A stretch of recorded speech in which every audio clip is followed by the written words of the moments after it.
This week on the podcast, we let you guys in on a nutrition seminar that we hosted for our Compound CrossFit members virtually this past weekend. We focused on eating for wellness, so we dive into concepts like how health and fitness are affected by nutrition. We talked about food quality versus food quantity, and we also covered at the end some strategies, some tools, and some tips to help you all out. I hope you enjoy this. Please like, subscribe, ring the bell so you get notifications, and comment if you have any questions about these topics. What I want to do is I want to do a little bit of CrossFit, then dive into about a half hour of nutrition discussion, and then have some chat questions, get some ideas from you guys at the end of this thing. So eating for wellness, let's start with lifespan versus health span. And you all know that we definitely intentionally lean into the health and longevity side of this thing. So lifespan, that's the easy one, just how long we live. But I think way more important to all of us, we have the understanding of health span. So how long we are healthy and disease free, because I don't want to live to 99 if I'm in a nursing home for 30 or 40 of those years. We want to live till 99 and be fully functional all the way till that point. So that's the idea behind this whole thing. Fitness is an avenue to get that health and longevity. It's not for the sake of the fitness in our eyes. So some benefits of CrossFit, or just fitness and capability and the ability to have a work capacity that allows us to do a lot of things and say yes and be independent for a long time. Of course, we've got things like lowered blood pressure. And this isn't just like a slight decrease. This is what I heard. This term came from, I think, Dr. Rhonda Patrick, who's fascinating and a genius. I love her work. She calls it a drug-sized effect. So this isn't just like, oh, I slightly reduce my blood pressure. It's like, this is as good, if not better, than taking the medications that some folks are prescribed. Reversing age-related structural changes to the heart, right? So actually a better functioning organ system in general, starting with our heart.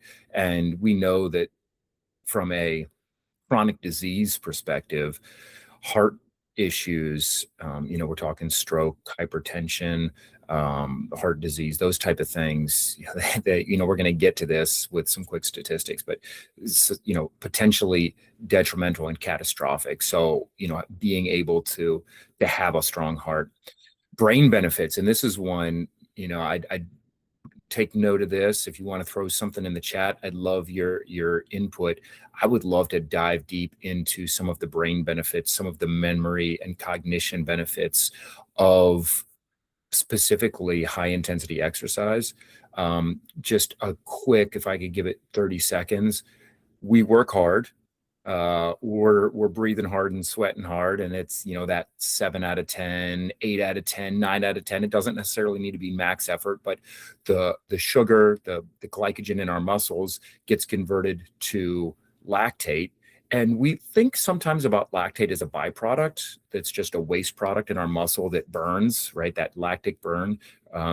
But it really becomes fuel for other parts of our body, and it does cross the blood-brain barrier, and it causes really cool benefits, particularly brain-derived neurotrophic factor, or BDNF, that increases the ability for neurons to connect and wire plasticity of our brains, memory and learning, all that kind of stuff. And when we pair that with highly complicated movements, something like a complex gymnastics or a complex barbell movement, and we're trying to have our brain fire these different neural pathways to make our joints and muscles fire in the right order at the right times and go through full ranges of motion, man, it's really fascinating, the kind of cool brain stuff that happens. Cancer fighting effects. And this isn't some woo-woo stuff. Again, this is some research that I got introduced to from Dr. Rhonda Patrick, where when our heart is beating fast, when we're really in high intensity exercise, again, not necessarily max effort, but even that like 70 or 80%, pushing it more than just a zone 2, that the actual blood pressure of um, blood vessels, or I'm sorry, blood cells smashing against two, and the shearing forces of the heart pumping really hard is going to um, basically kill cells that have led to cancerous growths. So that's fascinating and really cool work. Preserving muscle mass, of course, right? Our strength training and pushing our muscles but definitely not past their limit. We're not talking about going to failure necessarily. And then positive psychological adaptation to heat exposure, right? We hear a lot about like, oh, I'm going to do my sauna, I'm going to do my hot yoga. It's like, okay, cool. Like, let's do Fran. Like, if you're not hot after that, if we're not hot after we get done with, what did we do last week? Some air bike finisher cash out. Like, once you finish your squats and your V-ups and you get on the bike for 50 calories, like, your body is a furnace, and you get some really cool positive, I said psychological, sorry, physiological benefits from just that heat exposure. So that's the why, just a little bit about it. So let's talk a little bit about, just going back a step, talking about, I'm sorry, the health span. So what happens at the end of life, right? How do we exit this world? There's a couple ways, right? We've got microbic, genetic, kinetic, toxic, right? So I'm just going to give a quick picture. I live till 99. I go on a fantastic vacation. Let's say that vacation is to down the Nile River. Okay, I'm on this fantastic um, uh, rainforest adventure. I get bit by 1,000 mosquitoes. I get malaria. I pass away at 99. Okay, and I live a long, healthy life, and die of some sort of microbic issue, right? Maybe I'm on a hike in in the mountains, and I go to sleep in my tent. I'm 99 years old. I go on this amazing trip, vacation, once in a lifetime thing, and I have some genetic heart defect that I never knew about. I pass away. I never wake up. Still a pretty good way to go, all things considered, right? I know this is a little bit morbid, and so, maybe I should have started with trigger warning, but like, thinking about ways when we exit this world. Maybe I'm on that same mountain, and hopefully this isn't too gruesome, but let's say I slip and fall. 99 years old me, I fall off the mountain, kinetic death. I meet the ground at a high rate of speed. Okay, not great, but I got to go on a vacation of my lifetime, and I was still fully functional all the way to my 99th birthday. Or I squat behind a bush. I'm relieving myself on the this amazing trail, Appalachian Trail, or somewhere in Europe, and I end up getting bit by 18 rattlesnakes. I suffer a death from toxic means. Again, morbid, but think about it. The whole idea is that we live an amazing, long, functioning life all the way up till the end is really what we want. Now, the sad news is that there's a fifth bucket of death, and that is chronic disease. And that is the things we talked about: the heart disease, the hypertension, stroke, obesity, type 2 diabetes. And then we look at how many folks pass from one of these versus the other four, and you go, whoa, okay, maybe those other deaths I described were gruesome, but at least they were relatively quick. When people end up dying from chronic diseases, it's one of those situations where sadly they might suffer for a decade or two or three. If people start suffering from these type of things, maybe in their 60s, and maybe some people even in their 50s and 40s. And so this is, again, behind the why of all of this fitness stuff. So what is fitness? We're going to make it real easy. We had a podcast about this that was released a couple weeks ago that goes deep into this. So I'm going to try and blow through this portion of it. It's our work capacity. What can we do? Our fitness is measured on how effective we are at generating power to perform whatever tasks are laid out in front of us. And it could be anything. So we want it to be a wide variety of those, a full range, a full diversity of those tasks, right? And then health, we would say, is our work capacity across time or across our age. I'm not going to go into the math about this, but you guys know I'm a data junkie. So when we say generating power, that is not just made up. This is not like, oh, well, I feel like I generated more power. No, no, no, no. We can count the reps. Force times mass is acceleration, or force is mass times acceleration. Then we can take that force, multiply it times the distance. That gives us a certain amount of work, and then the amount of work over an elapsed time, and we can define our power. And if our power is our work capacity, then we know how much fitness we have, and we can say we are getting more fit or we're less fit. And naturally over our life, as we get older, we're going to be more less fit potentially, right? I'm going to be less fit when I'm 99, but I'm trying to stock up that fitness now so that I can start in a better place. I want to start ahead of the game.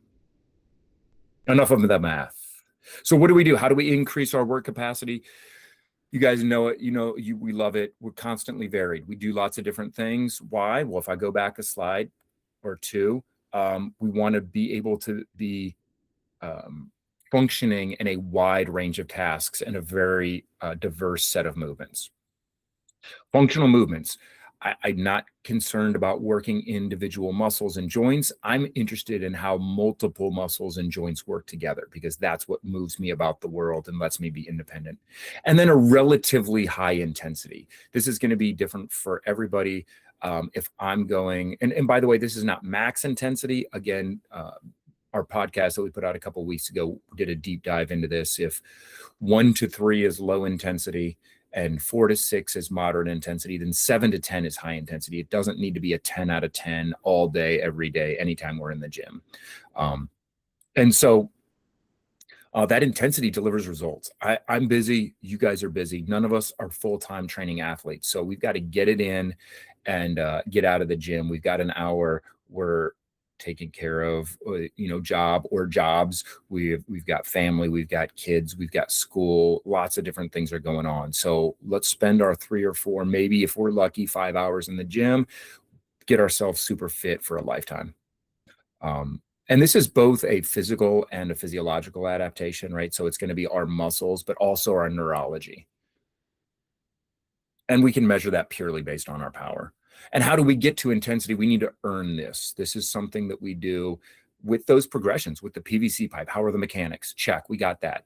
Now, let me see it consistently, not just consistently from rep to rep, but your consistency in the gym from week to week. If we have a down week, if we're sick with the flu for a week or two and we take a few weeks off, that's fine. That's no big deal. But when we come back, our consistency has dropped off. Maybe we don't jump straight to intensity, please. We take a week to ease back into it. And then once we've had the mechanics and the consistency, then we can go as hard as makes sense. If we go too hard, the consistency or the mechanics breaks down, and then we bring the intensity back down. Okay, this is all relative. And if we wanted to get crazy again, talking about these, the power we can produce over time, naturally, if I'm working, and you can see the left side of this graph, if I were to plot a very short workout, like a 1 rep max deadlift or back squat or power clean, I would be able to produce a lot of power in a very short amount of time. And naturally, as that time extends, I start to get into rowing a 5K or running a 10K or an ultra marathon. My power just naturally will decrease because the elapsed time has grown so much. And so we can actually, again, plot this thing. I'm a data guy. I spent a decade building data visualizations that tell a story. And this is a fake story, right? Maybe exercise 1 is that 1 rep max deadlift. Maybe exercise 2 is Fran. Maybe exercise 3 is Karen. Maybe exercise 4 is a 5K run. I don't know, and it doesn't matter. And this just gives us an idea about what kind of power we can produce over time. And ideally, the higher these values get, the more power I can produce in a lot of different areas: gymnastics, weightlifting, monostructural, cardio-esque type cyclic workouts or modalities. I increase that area under the curve and my work capacity goes up. So that area under the curve represents our work capacity. The interesting thing about this is we said that if this is fitness, this is how fit I am, this curve, our fitness over time as we age is our health. And so now, instead of having a 2-dimensional area under the curve, what we have is this idea of a three-dimensional volume under this surface. And naturally, as we age, you can see age is that third axis down at the bottom. Power and time elapsed are still on the X and Y axis, but we add that Z axis of age. And naturally, over time, it's going to fade. And that's okay.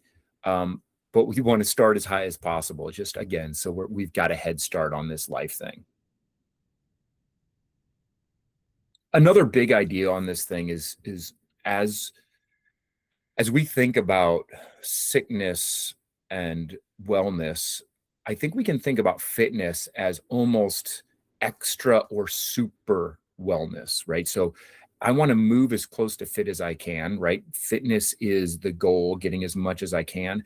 That said, again, we're not professional athletes and we're not going to the world championships. We're not trying to go for that gold medal. We're just trying to be fit for life. But as we get more fit, as we move away from sickness, we have things that we can measure that are improving. Our blood pressure will decrease, our body fat will decrease, our bone density will increase as we move towards fitness. Same thing with all of these other statistics or metrics, I should say.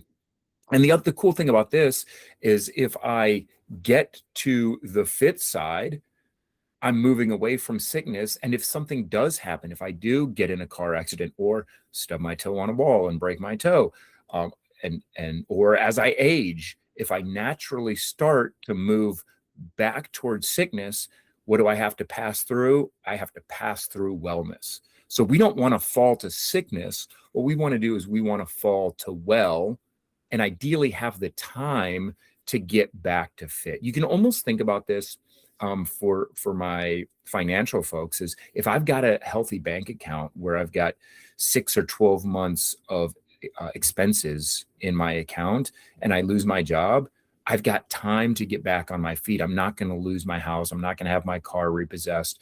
Those types of things are not going to be a situation that I have to deal with because I've got the time to dig myself out of that. And sure, do we use some of our savings account?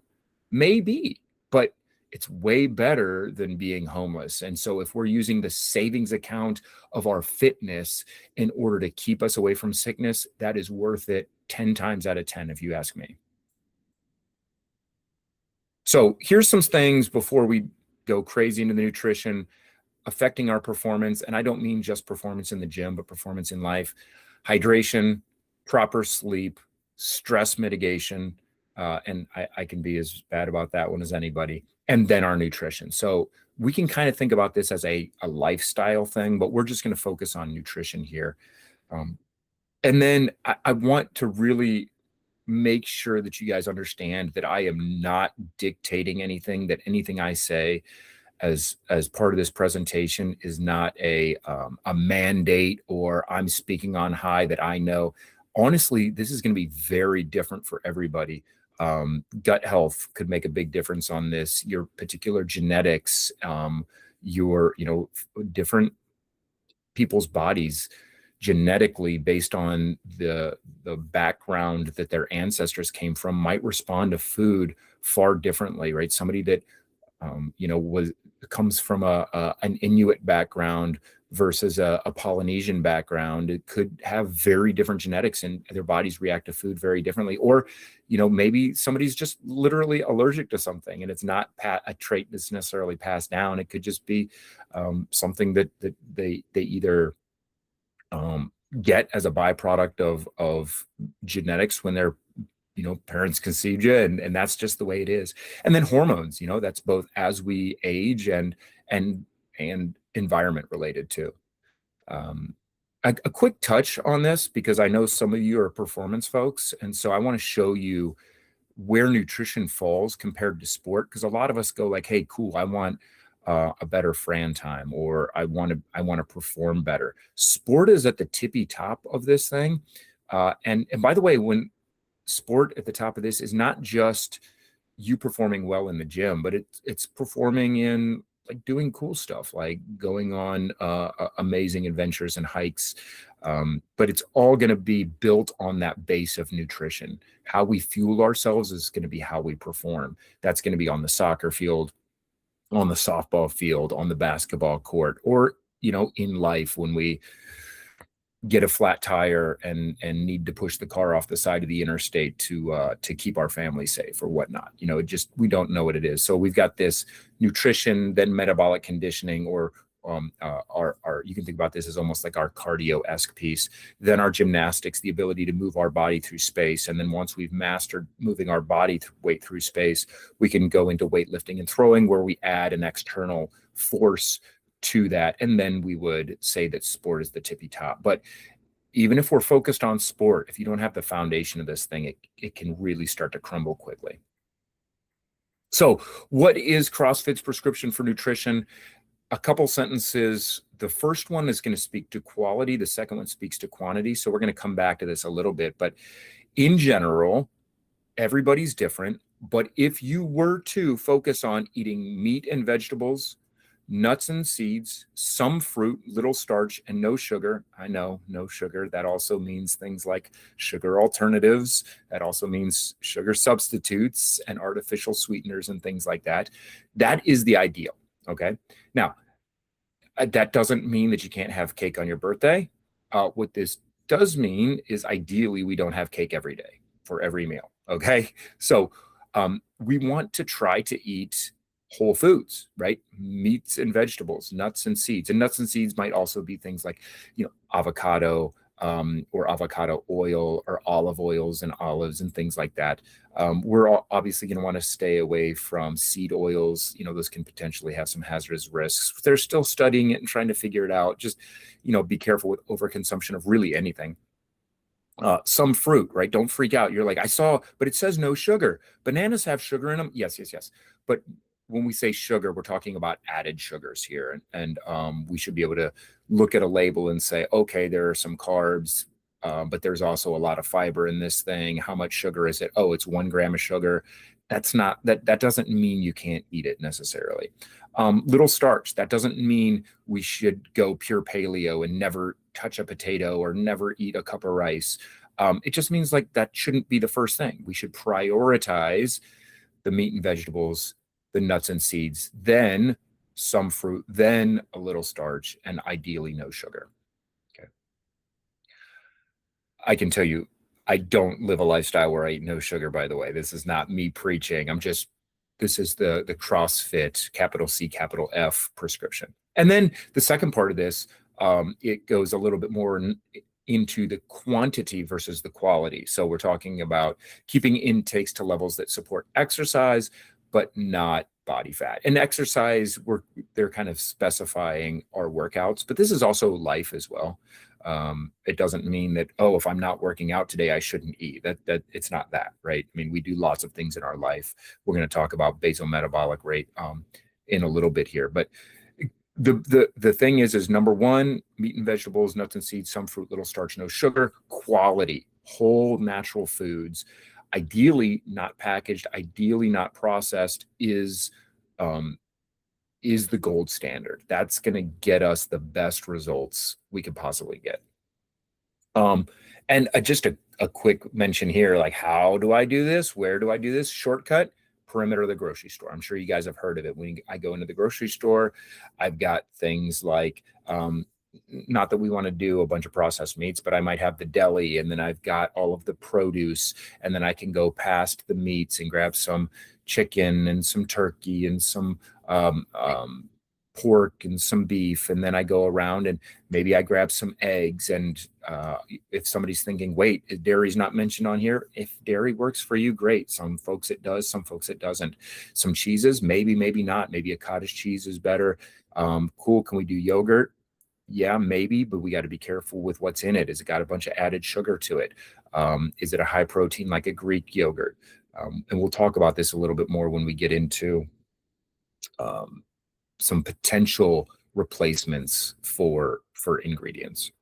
But that's the official prescription. We can think about foods as having a bunch of different macronutrients to them, really 3, and they break down into protein, carbohydrates, and fats. One is not better than the other. We need all 3. We need all 3. Do not be scared of carbs. Do not be scared of fats. Don't be scared of protein either.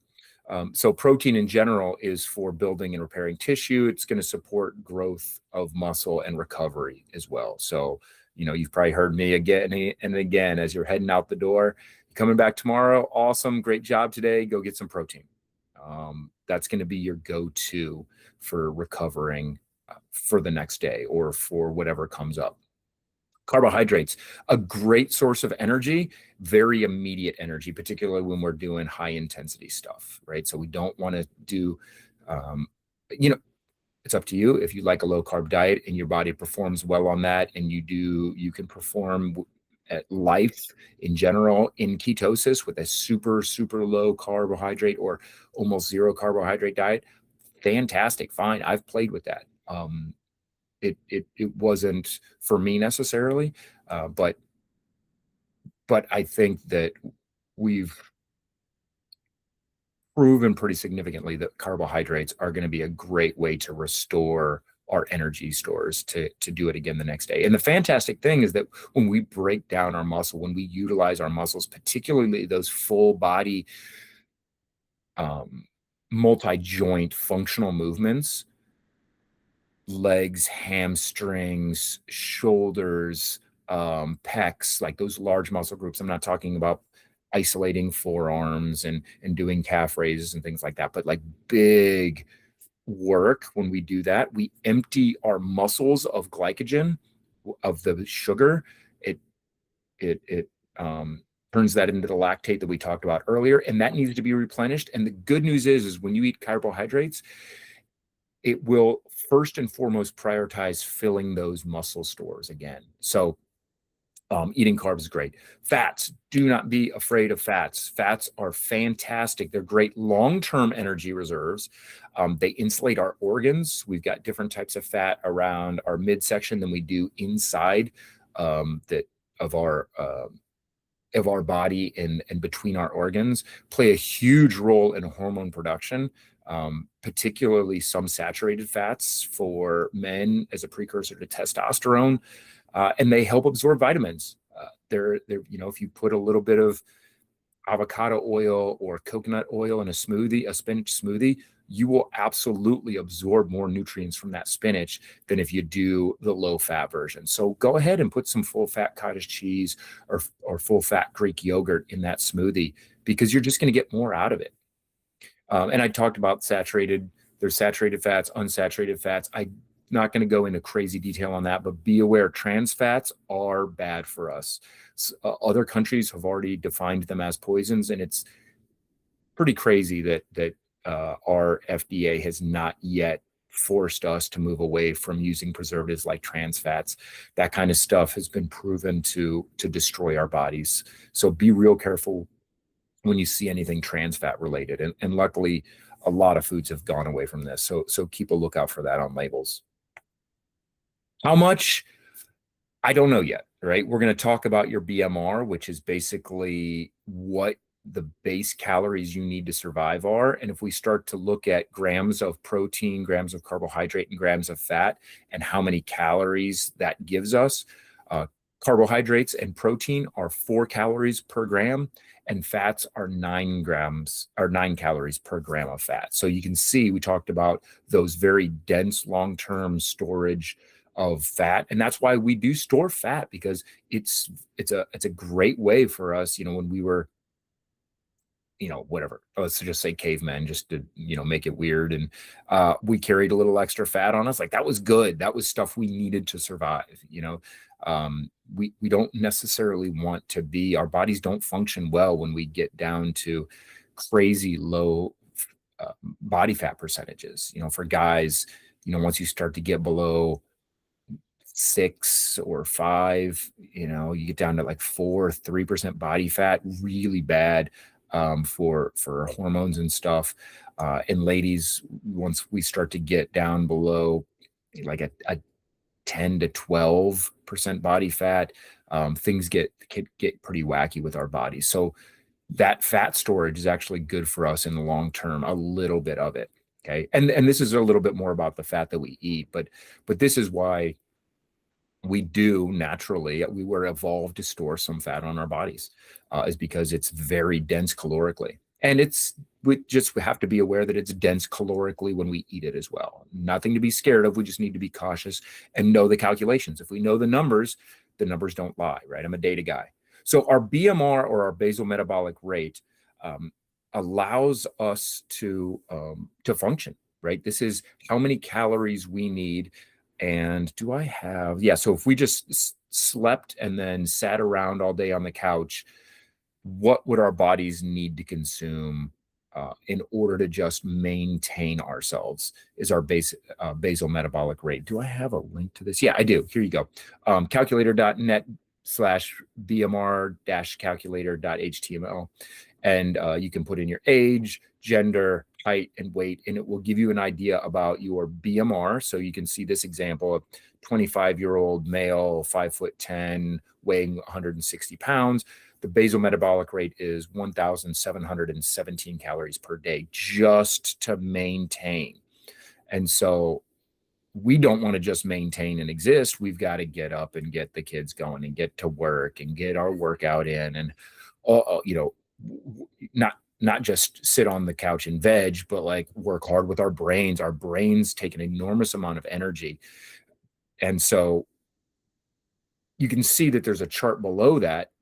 Being in a sedentary state, doing little or no exercise, that exact same 25-year-old male is going to need about 2,000 calories. And as we start to work out a little bit more intensely, you can see that calorie count will go up. But I think just having an idea about, okay, basal metabolic rate, if you're not at least consuming that many calories, we've got to be aware that we are underfueling ourselves, and we're essentially teaching our body to go into a mode of needing to conserve. And when it needs to conserve, when it's not getting enough fuel, it's going to start storing and holding on to the most precious of its storage. And what is that? Fats, because fats are the most precious. They're the most calorically dense. So we've got to make sure that we are not underfeeding ourselves, guys. And kind of going back up, I know that I don't want to flip around too many on these slides, but remember, keep intake levels, keep intake to levels that support exercise, but not body fat. So that means if our basal metabolic rate in this one instance, yours will be totally different, unless you are a 25-year-old male, you can see that we're going to need upwards of that for this male, 2,000, maybe 2,500, maybe up to 3,000 calories, depending on what life demands of them. Particularly if somebody is doing high intensity exercise, strength training, and works a demanding job, like a hard labor job where they're, digging ditches for 12 hours a day. That is a very intense lifestyle from a body and a caloric consumption perspective. So that's definitely something worth checking out. I can play around with that if somebody's interested live, but I just want you to have that resource to kind of have a base on what we should do. So here are some tools that I recommend. Number one, a food tracker. Get an app, grab your phone, download something. MyFitnessPal is great.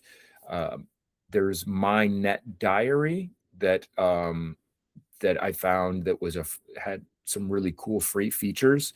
They allow you to scan barcodes, and some of these will even let you take pictures, and it will start to estimate food. Chronometer was another one that was a free resource. And a lot of these will have free, but they'll have like pro versions that will give you additional features. And so they'll give you your calorie count and your macronutrient breakdown. So if you're shooting for a certain amount of fat, protein, and carbohydrates, this can help you get there very, very easily.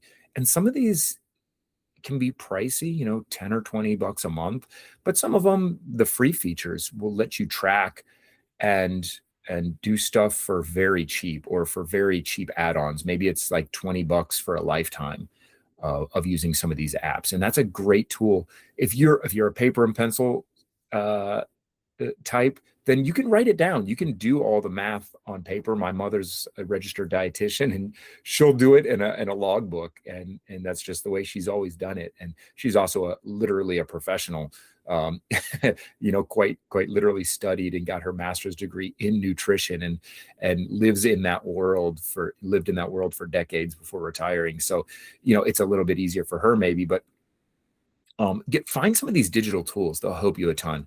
Another one, Food Scale. They are cheap. They're easy. You can order one off Amazon for, I think I got mine for $10, and that thing's still going like 5 years later. It's a great way to get an idea about how much. This is kind of going a little bit more into the quantity of food. If I'm using the Food Scale to measure the amount of chocolate I eat, right? That's more speaking to the quality, chocolate versus carrots.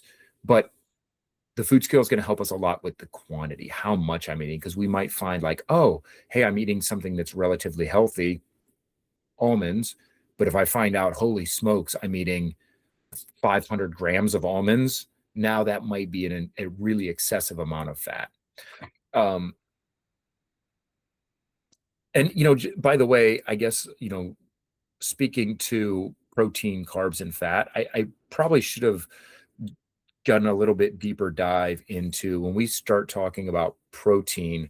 That's speaking to the eat meat portion of this: eat meat and vegetables, nuts and seeds, some fruit, little starch, no sugar. So when we say the protein, that's the eating the meat. There is some fat as well in meat, but predominantly that's going to be protein. When we talk about vegetables, that's predominantly carbohydrates. And you're thinking, wait a minute, I thought we wanted just a little bit. Well, a pure starch like a white rice or a potato, or even like we start talking about sugars like a table sugar or syrup, or like a maple syrup or something like that, is going to have a much higher glycemic load, meaning that there's not as much fiber in those. So the carbohydrates hit our systems differently than they do with vegetables, because there's so much fiber in vegetables.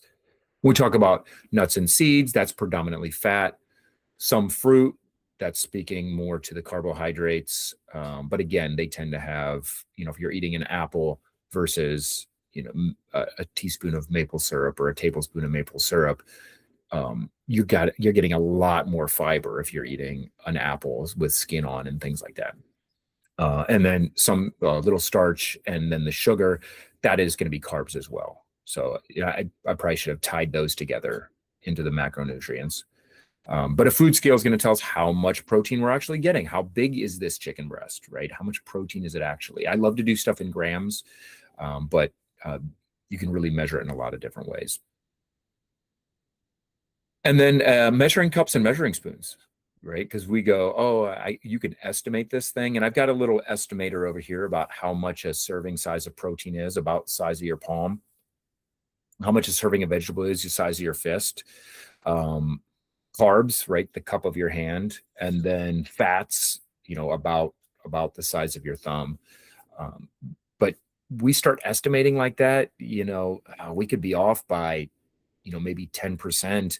And that could be a significant difference, enough that you don't end up seeing enough results, because you're either not getting fed enough, or you're overestimating, or maybe underestimating how big something is, and you're getting a little excessive with the fats maybe, and you're trying to lean out and trying to figure out, hey, why am I not losing the weight that I think I should be? And it could be an issue with, we're just not aware of how much, the quantity. So these tools will help us with the quantity of things.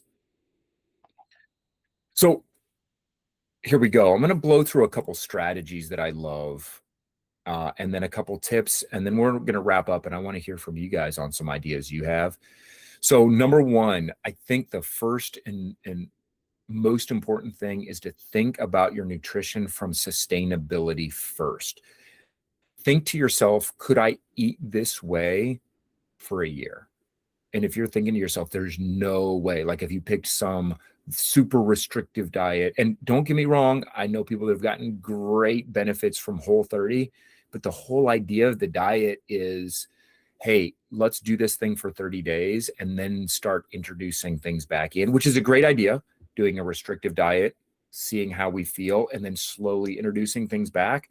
But if you do something so restrictive that when you start adding things back, it's just a flood, then, we haven't really gained that longevity, that ability to push ourselves from sick towards fitness for the long term. So sustainability first. And look, this is not me saying, well, if you eat this way for 9 months and not 12 months, then you failed. No, no, no, no, no, no. Just have the idea, could I do this for a month? If you pick up the carnivore diet and you say, I'm only going to eat meat and I'm not going to eat any vegetables or carbs. Okay, cool. Like, could you do that for a year? And if you legitimately think you could do that for a year and you could run that experiment, then maybe give that a try. You are you. But if you're thinking to yourself like, this is going to last about 2 weeks and then I'm going to fall off and I'm going to go right back to dipping chocolate bars in peanut butter and, then don't do that, right? Because we're just going to set ourselves up for failure. And that can be just as detrimental psychologically to think that we didn't succeed as it can be physically. So that's the first one. Just think, can I do this for the long term? Number 2, focus on quality, right? Just ignore the quantity and say, hey, I don't want to measure. I look at the apps and the food scale and the measuring cups and that freaks me out. I don't want to count anything. Cool. Don't count anything. Just say, I'm going to eat meat and vegetables, nuts and seeds, some fruit, little starch, no sugar. And I'm just going to do that. And I'm just going to worry about the quality of my food. I'm not going to go down the aisle with the cereal. I'm not going to go down the aisle with the soft drinks. I'm not going to go down the candy aisle. I don't need to. I'm just going to walk around the perimeter of the grocery store. I'm going to get my meat, my vegetables, and that's going to be my focus. And that's a great way for us to just get started somewhere. Okay. Here's another one. Change nothing. Don't even worry about, oh man, I don't want to cut out the gummy bears. I don't want to cut out the sodas. I don't want to cut. Okay, fine. Cool. Don't. Keep doing exactly what you're doing. Don't eat any differently than you would have, and just start tracking it. Just track it for 2 to 3 weeks. You just tracking and getting an idea about how much you're eating, what the calorie count is, or what the breakdown of proteins, fats, and carbohydrates is, will give you some indication as to where you currently stand. And then after 2 or 3 weeks, you can go, I wonder if I tweak this. I wonder if I modify that. And that's another really good way to do this at a very entry level. I don't want you guys to be overwhelmed by any of these options. Getting into the next one, this is getting a little bit fancy, but having a really good food tracker app helps you with going with something like, I'm going to get 30% of my food calories from protein, 30% from fat, and 40% from carbohydrates. Or maybe you tweak this a little bit and you go like, hey, I want to do 40% protein, 30%, 30%, 30% fat, 30% carbohydrates. Find something and start to track it. And then you'll know at the end of the day, hey, oh, wow, I'm not even close to hitting my protein, or I'm way over on my fat. Maybe I shouldn't have eaten quite so much peanut butter. So that's another strategy for doing this. And that's starting to get into some of the nuances of this where you're dialed in. So I don't recommend people start with that. Here's one that I really, really like, especially for those that know they don't get enough vegetables or produce in general, I've heard it called the 800 gram challenge. And what you do is 800 grams by weight. So you grab that food scale. You want to eat 800 grams of produce every day. Okay. Which means, cool. What am I going to do? I'm going to get some broccoli. I'm going to just throw it on my food scale. I want it to taste good. So you know what I'm going to do? I'm going to put some butter on it. Cool. I weigh the broccoli. I heat it up. I cook it. I don't know if you're microwaving it, if you're steaming it, if you're putting it in the air fryer. You choose. I don't care how you cook it. No, I don't. You do you. I don't care how somebody cooks it. But the 800 gram challenge is I am just eating lots and lots. 800 grams is not necessarily easy of fruits and vegetables. So just focusing on the produce, just saying, I'm going to double, quadruple down on getting the fruits and the vegetables. That's really appealing to me because I know that's somewhere where I suffer. Now this can be, and I'm going to talk when we go to hand tips on this thing, it can be frozen. It can be canned. It can be fresh. Just be careful if you do get frozen stuff or or canned stuff, particularly canned fruit, can have syrup with a lot of added sugar. So just check the ingredients on that. But if the ingredients are green beans, then they're green beans. And some people will add, if they do need a little bit higher carb and fast burning carb, they'll even add things to this produce that you might find in the produce section in the grocery store that we don't think of, that aren't really fruits and vegetables, but some of those root vegetables, like yams, sweet potatoes, sometimes even white potatoes. Skin on is great because we're getting more fiber, which we'll talk about that as tips as well. But that can be a great way. You're like, oh, there's no way I can eat 800 grams of just spinach and broccoli. Okay, cool. Like maybe we're talking adding, counting our avocado in there with it, even though it's a little bit more on the fat side. Hey, it's still, things that grow on trees tend to be a little bit better, right? Things that used to move around the world tend to be a little bit better than things that are in packaging. Here's another one. Take 0.7 grams per pound of your goal body weight. So let's say I weigh 180 and I want to get down to 170 pounds. So I weigh 180 pounds. I want to get down to 170 pounds. I would take that 170, I'd multiply it times 0.7, and I would eat that much protein in my day. So let's just do that. I'm going to say I want to weigh 170 pounds times 0.7, and that gives me 119 grams of protein. Or I weigh 180 pounds and I want to weigh 200. My goal weight is 200. Maybe I'm bulking for some reason. I don't know. Maybe I play a weight class type sport, like a jujitsu or a boxing, and I want to go up in weight classes. That would be 200 times 0.7 gives me 140 grams of protein. Some folks will say, hey, you should do 1 gram of protein per pound of body weight. That can be a little excessive, and it can be so big and so overwhelming that it freaks people out and they can't get that. So 0.7 tends to put us in a range where it's not overwhelming. And so this would be an idea where I don't focus on anything except for the protein, right? So I'm trying to give you guys some strategies where you're not overwhelmed by 1,000 things. We just say, just focus on the protein, or the one above that, the 800 gram challenge, just focus on the produce. And then if you get really good at one of those, we can add those together. So this last bullet is that 800 grams of produce, of vegetables and fruit, and then add on to that, I'm also going to try and get the 0.7 grams of protein per pound of body weight. And so we can start to stack these a little bit. So a bunch of different strategies.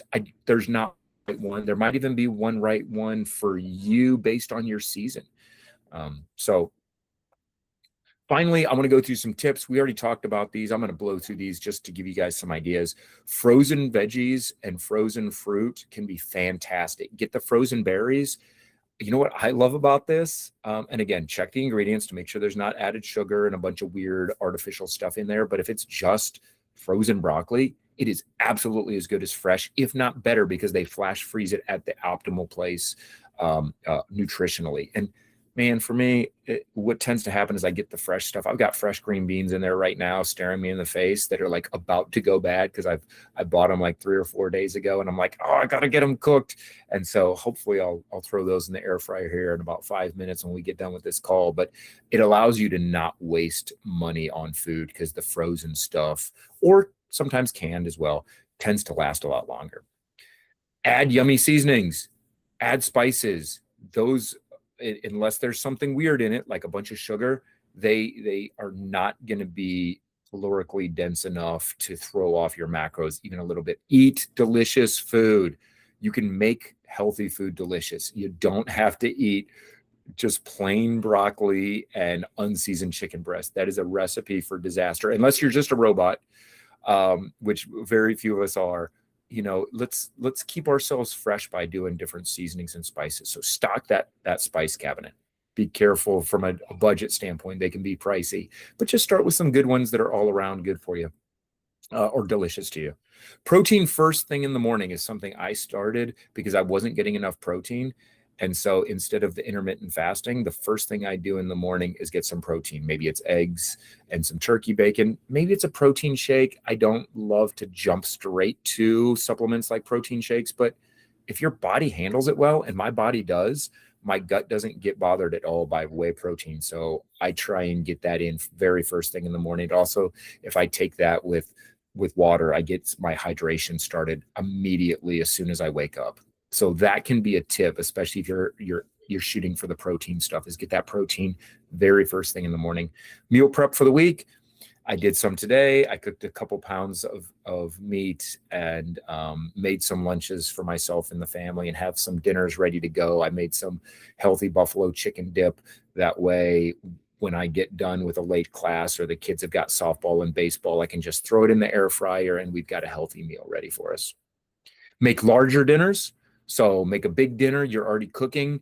Cook extra and have some for a healthy lunch the next day if you can stand eating the same thing twice. Eating protein first at your meals. If you know you're going to you're doing Thanksgiving dinner, eat your protein first before you eat your pies and your cakes and your cookies. It'll slow your digestion down and it won't make the glycemic load, which we'll talk about next here, hit as hard and spike that insulin through the roof quite as bad and cause as much fat storage. So that's a little tip, is to eat your protein first at a meal. If it's just a regular old meal and you're having chicken on a salad, just eat your chicken and salad. Don't freak out. You're going to be fine. Even if there's a couple craisins on there or some tortilla strips, it's going to be fine. But if you know that there's going to be, try not to eat your bread first. I know they serve you bread at breadsticks when you go to the restaurant first, right? Try to eat your protein first. Higher fiber carbs have a lower glycemic load, which means they don't spike the insulin as much. Insulin's great hormone that helps us survive, but if we start to abuse our insulin systems, that's when pre-diabetes and type 2 diabetes start to just destroy our bodies.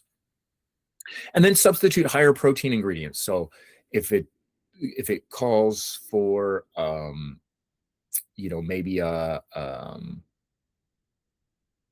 I don't know, let me just list some that I like. Higher protein substitutes: cottage cheese, Greek yogurts, different cheeses, maybe I'm trying to think whatever. Pizza crust. I've made chicken breast pizza crust. You blend it up and is it as good as a New York pizza? No, right? It's not as good as a Chicago deep dish, but it'll give you that idea of like, hey, I'm eating something a little bit more delicious. So let's chat. Questions, thoughts, ideas. I'm going to the community. Feel free to raise a hand, type in chat, come off mute. We're about at the end of this thing, but I want to hear from you guys. Tell me what you think. What is a hack or a tip you like? I hope you enjoyed that episode of the podcast. If you guys have any further questions about nutrition, please reach out. You can leave a comment here or you can find us on social media. If you're interested in CrossFit, we've got an introduction to CrossFit class. If you're brand new, it'll teach you all the ins and outs, what it's all about. And if you've already been doing CrossFit and you want to come by, please join us at Compound CrossFit anytime you're like, comment, subscribe, ring the bell. I'll see you guys in the next episode.